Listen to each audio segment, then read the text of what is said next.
శుభమస్తు. శ్రీరామ జయం. తిరుప్పావై పాశురాలు అంటేనే ప్రకృతిని పరిశీలించేటటువంటి మహత్తరమైన అవకాశాన్ని మనకు అందించేవి అని శాస్త్రం ప్రబోధం చేస్తుంది. గురువు శుక్రుడు ఈ రెండు గ్రహాలు, ఒకటి గురువు రెండు శుక్రుడు, ఈ రెండు గ్రహాలు మనపైన విశేషమైన ప్రభావాన్ని చూపించే గ్రహాలు అవుతున్నాయి. ఈ గురువు ఉదయించే నక్షత్రంగా కనిపించే కాలం కూడా ఈరోజే, గురువు అస్తమించేట్లుగా కనిపించే కాలం కూడా ఈరోజే. తిరుప్పావై పాశురంలో ఉండే ప్రత్యేకత కూడా ఇదే. ఈ కాలంలో శుక్రుడు ఉదయిస్తాడు, గురువు అస్తమిస్తాడు. అంటే మనలో శుక్ర కారణంగా అలంకరణ పైన అభిలాష పెరుగుతుంది. ఇంతవరకు అలంకరించుకోని గోపికలు ఇక నుంచి అలంకరించుకోవడం. ఎలాంటి అలంకరణ? ఈ పెదవులకు ఈనాటి కాలంలో చిత్రమైనటువంటి అనేక లేపనములను అలదడం మనం గమనిస్తూ ఉన్నాం. రంగురంగుల లేపనములు. సంప్రదాయంలో, సనాతన ధర్మంలో ఇలాంటి లేపనం పెదవులకు అలంకరించేది ఏదైనా ఉందా? ఉన్నది. తిరుప్పావై పాశురంలో చెప్పబడి ఉన్నది. మనం చెప్పుకునేటటువంటి లిప్స్టిక్ ఏదైతే ఈనాటి కాలంలో మనం చూస్తూ ఉన్నామో, నాకు తెలిసి ఎవరో నల్లటి నలుపు రంగులో ఉండే లిప్స్టిక్ వేసుకోరు.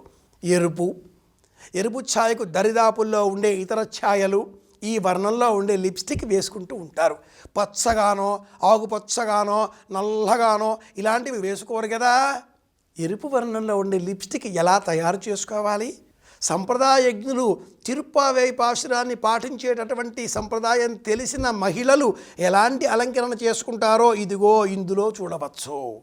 ఈ పాశురంలో ప్రత్యేకంగా 13వ పాశురంలో ఉండే వర్ణన ఇదే. బాహ్యంగా మనకు కనిపించేది ఏమిటి అంటే కృష్ణుడు చేసేటటువంటి బకాసుర వధ, బకుడి సంహారం, అలాగే రాముడి కథలు, కృష్ణుడి కథలు ఇవన్నీ కూడా కనిపిస్తాయి.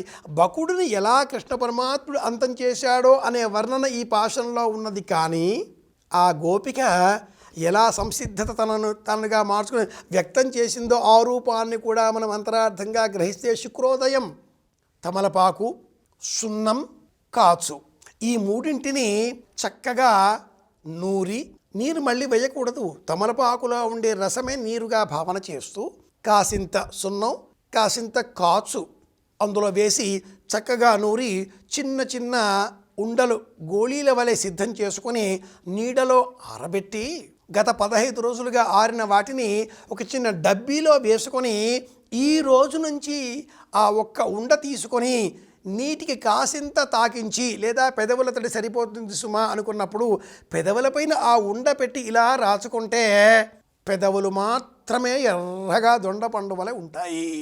సూర్యోదయ కాంతికి కాస్త హెచ్చుగా ఉండే కాషాయ వర్ణానికి కాసింత మెరుపు జోడించే వర్ణంలో ఈ పెదవులు ఎర్రగా పండిపోయినవిగా కనిపించాలి. కానీ పళ్ళు మట్టుకు, దంతములు మట్టుకు తెల్లగా మెరిసిపోవాలి.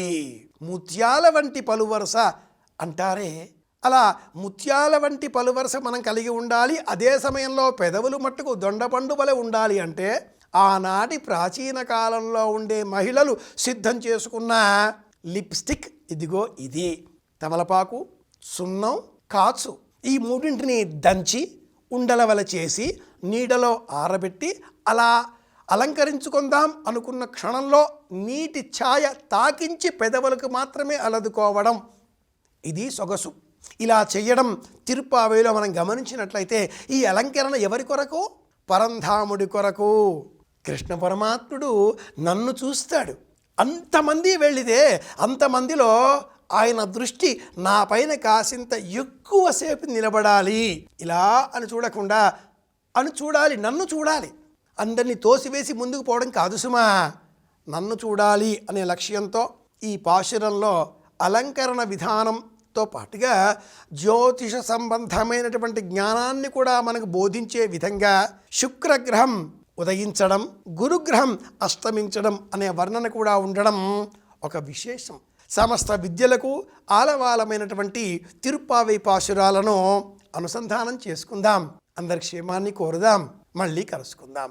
శ్రీరామ జయం. శుభమస్తు.